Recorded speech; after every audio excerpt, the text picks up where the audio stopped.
Bonjour à toutes et à tous et bienvenue dans cette vidéo. Aujourd'hui, je vous propose de nous replonger dans une série télé incontournable, Black Mirror.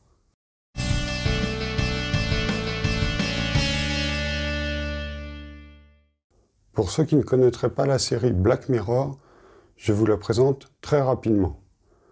Tout le concept de la série est résumé dans son titre, Black Mirror, écran noir en français. Le titre fait référence à nos écrans numériques qui, une fois éteints, reflèteraient le côté sombre de notre usage des nouvelles technologies. Si vous ne connaissez pas cette série, je vous la recommande vivement.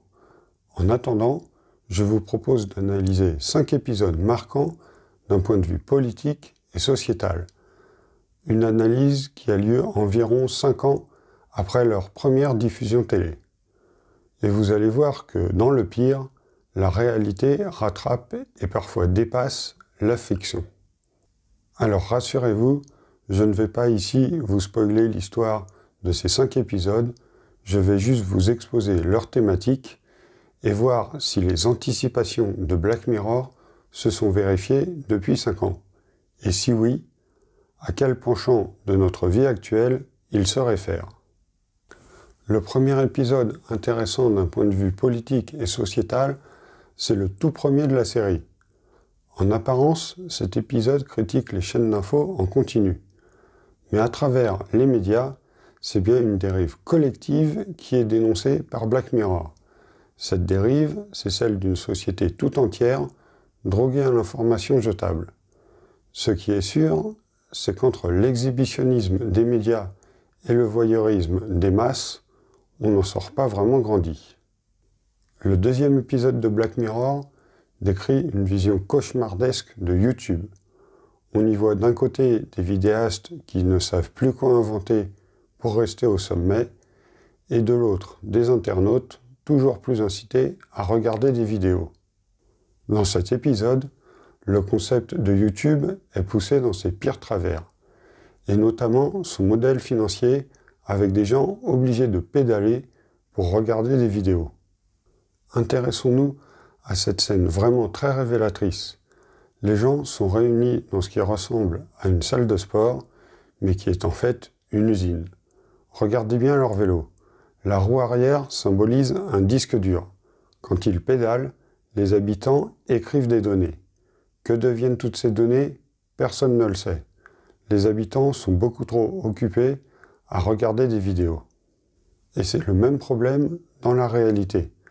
La question de la vie privée sur YouTube, donc Google, et plus généralement sur les GAFAM, est un grand problème du numérique. Aujourd'hui encore, on ne sait toujours pas ce qui est réellement fait des données que nous produisons.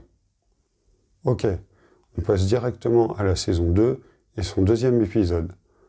Dans cet épisode, on découvre ce qui se passe en même temps que l'actrice principale. Au début de l'épisode, l'héroïne est pourchassée par une foule anonyme qui la filme comme une bête curieuse avec leur smartphone. Un peu plus tard, elle est arrêtée et jugée par un public dont elle ne voit que le flash des téléphones. Et à aucun moment, elle ne sait ce que tous ces gens lui reprochent. Ici, c'est Facebook et Twitter qui sont critiqués. Plus précisément, on assiste à ce qui se passera dans l'affaire dite de la Ligue du LOL. Pour ceux qui l'auraient oublié, la Ligue du LOL était un club secret de journalistes qui s'amusaient à pourrir la vie de certaines personnalités du net. Concrètement, ils les harcelaient sur les réseaux sociaux et les pauvres malheureux ne pouvaient que subir. Dans cet épisode, Black Mirror met donc en cause l'addition de la malveillance collective et de l'anonymat à l'heure du numérique. Et malheureusement, je crains qu'à l'avenir, l'affaire de la Ligue du LOL ne restera pas un événement unique en son genre. On passe à l'épisode 3 de la saison 2. Dans cet épisode, on suit la campagne politique de Waldo, un personnage politique virtuel qui candidate à travers les écrans. Il y a déjà bon nombre de youtubeurs qui ont fait la comparaison entre ce personnage outrancier et Donald Trump, qui sera élu 1 an après la diffusion de l'épisode. Mais l'important ici, ce n'est pas à qui ressemble Waldo, Mais bien, qui se cache derrière Waldo? Une question pas si nouvelle, puisqu'elle se posait déjà en l'an 2000 à la télé. C'était le cas avec Bill du Big Deal, un jeu de TF1, et avec Les Guignols de l'Info, une émission de Canal+. Plus près de nous, le film Avatar avec Zoé Saldana et le film La planète des singes nous montrent que derrière tous ces personnages virtuels, il y a des acteurs en chair et en os. Donc vous l'aurez compris, dans Black Mirror, derrière Waldo, il y a forcément une personne réelle, une personne secrète à qui profite ce personnage. Et c'est pas du tout anodin, puisqu'on a depuis eu une élection où les gens ont voté pour un personnage fantaisiste sans savoir qui était derrière. C'était en 2019, lors des élections européennes. Un nombre conséquent d'électeurs a choisi de voter pour un parti incarné par un chien. Ce n'est pas une blague, et ce parti, c'est le parti animaliste. Un parti qui a fait quasiment autant de voix que le Parti communiste et l'UDI. Incités par l'envie de changement, des gens ont préféré voter pour un chien plutôt que pour un vrai candidat. Avec une telle approche, on peut se demander si tous ces électeurs connaissent vraiment la position du parti animaliste sur la question européenne, ce qui est quand même la moindre des choses pour une élection européenne. Une seule certitude, une telle approche révèle le manque total de culture politique qu'il peut y avoir dans notre pays. La bonne nouvelle, parce qu'il y en a une, c'est que parfois, on a des bonnes surprises. Je pense à l'émission Masked Singer, diffusée sur TF1. Le but de cette émission est de découvrir qui chante caché sous un épais déguisement. Alors je me doute bien que TF1 s'intéresse plus au divertissement qu'à la responsabilisation des citoyens, mais ça a au moins le mérite d'exister. Donc si avec ce genre d'émission, les gens s'interrogent un peu plus avant d'aller voter, eh bien ma foi, ce sera pas plus mal. Malheureusement, les déguisements comme le reste évoluent. Et bientôt, la méthode Masked Singer restera le symbole de l'ancien temps. Car aujourd'hui, nous assistons avec le numérique à un nouvel âge du déguisement, celui du deepfake. Cette technologie consiste à se faire passer pour une autre personne grâce au numérique et à lui faire dire ou faire faire tout ce qui est imaginable. Ainsi, depuis fin 2020, l'humoriste Nicolas Canteloup parodie les hommes politiques via le deepfake tous les soirs à la télé. Au premier abord, la technologie semble encore perfectible. On reconnaît ainsi facilement Canteloup dans les visages modifiés par le deepfake. On reconnaît aussi facilement de quel côté de l'écran se trouve le faux Macron et de quel côté de l'écran se trouve le faux Hollande. Mais le plus vraisemblable est que le deepfake utilisé par Canteloup soit arbitrairement limité pour rester dans la parodie et ne pas tomber dans la désinformation. En effet, 2 ans plus tôt, un deepfake de Barack Obama était beaucoup plus réaliste et beaucoup se seraient fait avoir si ce deepfake n'avait pas été annoncé en tant que tel. En conclusion sur le deepfake, je pense qu'il est très important que le plus grand nombre d'entre nous regardent une émission comme celle de Canteloup. Et surtout, que les gens comprennent que derrière un deepfake, il y a une autre personne que celle présentée. C'est d'autant plus important car avec les présidentielles de 2022 qui arrivent, n'importe quel candidat pourrait être victime d'un deepfake.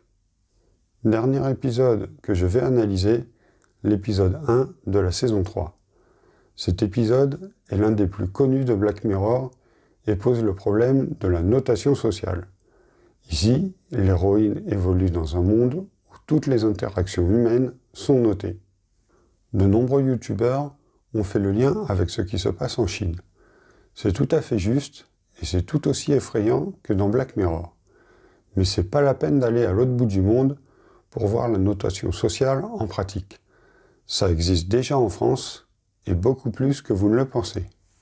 Depuis plusieurs années déjà, tous nos échanges financiers sont soumis à la notation.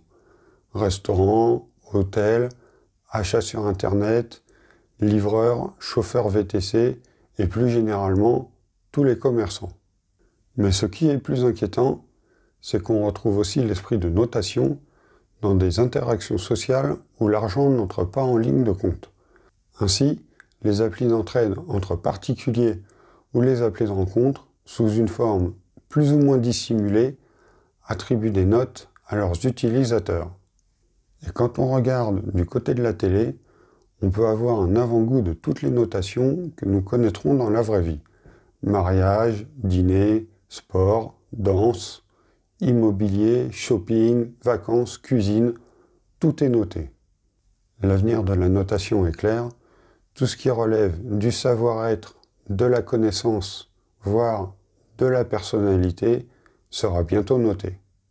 Je ne sais pas si un jour on pourra revenir en arrière, mais là encore, Black Mirror a malheureusement été visionnaire avec cet épisode sur la notation sociale. Pour conclure, je voudrais pointer du doigt un élément commun à beaucoup d'épisodes de Black Mirror, un élément que j'ai commencé à préciser avec Waldo. Dans Black Mirror, on ne sait jamais qui est derrière les écrans et derrière les manettes. Or, c'est très important, car avec les technologies numériques, comme par exemple les très inquiétants deepfakes, celui qui contrôle les outils numériques est littéralement un dieu pour tout ce qui y passe sous son contrôle. Et vous l'aurez compris, c'est très embêtant quand on confie sa vie à un dieu et qu'on ne sait pas qui se cache derrière ce dieu. Voilà, cette vidéo est maintenant terminée. Merci de l'avoir regardée. Merci de me soutenir en vous abonnant et en mettant un pouce vers le haut. Et je vous dis à bientôt pour de nouvelles vidéos. Ciao!